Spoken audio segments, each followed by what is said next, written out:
ఈరోజు నేను ఎందుకు బీసీ రక్షణ చట్టాన్ని సూపర్ 6లో పెట్టామంటే రేపు రాబోయే రోజుల్లో నా బీసీ జోలికి ఎవడైనా వస్తే ఆ రోజే అతన్ని ఫినిష్ చేసే పరిస్థితి రావాలి. ఒక నమ్మకాన్ని మీకు ఇవ్వాల్సిన అవసరం ఉంది. ఒక రక్షణ కవచాన్ని మీకు ఇవ్వాల్సిన అవసరం ఉంది. అందుకే ఈరోజు బీసీ రక్షణ చట్టాన్ని తీసుకొచ్చాం. ఈరోజు నేను ఒక విషయం మిమ్మల్ని విజ్ఞప్తి చేస్తున్నా. 54 సాధికార కమిటీలు వేశాం. 129, 130 కులాలు ఉన్నాయి. వాళ్ళ ఆర్థిక పరిస్థితులు అధ్యయనం చేయండి. 42 ఏళ్లుగా తెలుగుదేశం పార్టీ జెండా మోశారు. తెలుగుదేశం పార్టీకి వెన్నెముక ఈ వెనుకబడిన వర్గాలని చెప్పి మీ అందరికీ తెలియజేస్తున్నా. ఇంతవరకు మనం చాలా కార్యక్రమాలు చేశాం. కానీ ఈరోజు ఒకటే హామీ ఇస్తున్నాం.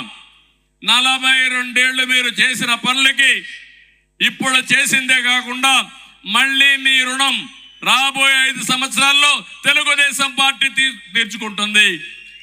దానికి కార్యాచరణ ప్రణాళిక తయారు చేద్దాం. చదువు విషయంలో మీరు చూడండి, విదేశ విద్య కానీ, బెస్ట్ అవైలబుల్ స్కూల్స్ కానీ, స్కిల్ డెవలప్మెంట్ కానీ, రెసిడెన్షియల్ స్కూల్స్ కానీ, ఇవన్నీ మనం పెడితే అవన్నీ తీసేసే పరిస్థితికి వచ్చారు. స్టడీ సెంటర్ కూడా తీసేసే పరిస్థితికి వచ్చారు. ఇలాంటి చాలా దుర్మార్గంగా ప్రయత్నం చేసే పరిస్థితికి వచ్చారు.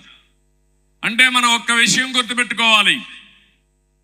ఏ కులం కానీ, ఏ మతం కానీ, ఏ ప్రాంతం కానీ బాగుపడాలంటే వాళ్ళు రాజకీయంగా మొట్టమొదటిసారిగా పైకి వస్తే తద్వారా చైతన్యం పెరుగుతుంది, లాబియింగ్ ఉంటుంది, వాళ్ళ పనులు వాళ్లే చేస్తామని ఒక నమ్మకం వస్తుంది. ఆ తర్వాత ఆర్థికంగా ఎదుగుదల రావాలి, డబ్బులు సంపాదించాలి. అది సంపాదించాలంటే పిల్లల్లో బాగా చదివిస్తే తద్వారా వీళ్ళు కష్టపడినా పిల్లలు బాగుపడతారు, వాళ్ళ జీవితాలు బాగుపడే అవకాశం ఉంటుంది. ఆర్థికంగా ఎదుగుదల వస్తే ఆటోమేటిక్గా సమాజంలో మీకు కల్చరల్గా పైకి వస్తారు. ఒక 10 మంది కానీ బాగా డబ్బులు సంపాదించే మార్గం తెలిస్తే ఆ 10 మందిని చూసి ఇంకొక 1000 మంది ఇన్స్పైర్ అవుతారు. ఒకరిని చూసి ఒకరు నేర్చుకుంటారు. ఎక్కడికక్కడ చర్చ జరుగుతుంది. అందరూ కూడా పైకి పోయే పరిస్థితి, ముందుకు వచ్చే పరిస్థితికి వస్తుంది. ఇలాంటి చేయడం కోసమే ఆ రోజు మనం చేశాం. అంచెలంచెలుగా బీసీలకి పెద్దపేట వేసిన పార్టీ తెలుగుదేశం పార్టీ. అంచెలంచెలుగా బీసీల్ని వేధించిన పార్టీ వైఎస్ఆర్ కాంగ్రెస్ పార్టీ. మాటలు మాత్రం కోటలు దాటుతాయి కానీ చేష్టలు మాత్రం గడప కూడా దాటవు. అది వైఎస్ఆర్ కాంగ్రెస్ పార్టీ నీతి అని చెప్పి కూడా నేను మీకు తెలియజేస్తున్నా.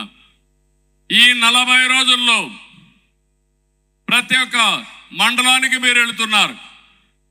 ఆ మండలంలో ఆ మండల పరిధిలో ఉండే తెలుగుదేశం పార్టీ చైతన్యం కలిగిన కార్యకర్తలే కాకుండా ఇన్ఫ్లుయెన్సర్స్ని, ఆ కులంలో ఎవరికైతే పలుకుబడుందో, ఆ కులం కోసం, ఆ ప్రాంతం కోసం ఎవరైతే కష్టపడుతున్నారో వాళ్ళు కూడా ఈ మీటింగ్ పిలవండి.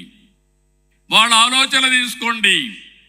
నా ఆలోచన ఒకటి, రాబోయే 20-30 సంవత్సరాల్లో ప్రపంచంలోనే తెలుగు జాతి నెంబర్ 1గా ఉండాలనేది నా ఆకాంక్ష, నా కోరిక, నా విజన్. దానికోసం నేను పనిచేస్తున్నా. పేదరికం లేని సమాజం ఉండాలనేది నా ఆలోచన. పేదవాళ్ళు ఎక్కువ ఉండే కులం బీసీలు ఉన్నారు. దీనికోసమే ఒక మాట చెప్పాను, నేను P4 అన్నాను. బాగా అర్థం కావాలంటే ఇప్పుడిచ్చే సంక్షేమ కార్యక్రమాలు ఇస్తూనే, ఒక్క మాటలో చెప్పాలంటే జగన్మోహన్ రెడ్డి చేసే కార్యక్రమం ఏంటంటే 10 రూపాయలు ఇచ్చి 100 రూపాయలు దోచుకోవడం. నేనిచ్చిన కార్యక్రమం 10 రూపాయలు ఇచ్చి ఇంకా అవసరమైతే 15 రూపాయలు ఇచ్చి 100 రూపాయలు సంపాదించే మార్గం మీకు చూపిస్తా. 100 రూపాయలు సంపాదిస్తే అక్కడి నుంచి 1000 రూపాయలు సంపాదించడం పెద్ద కష్టం కాదు. తెలివి కొంతమంది సొత్తే కాదు.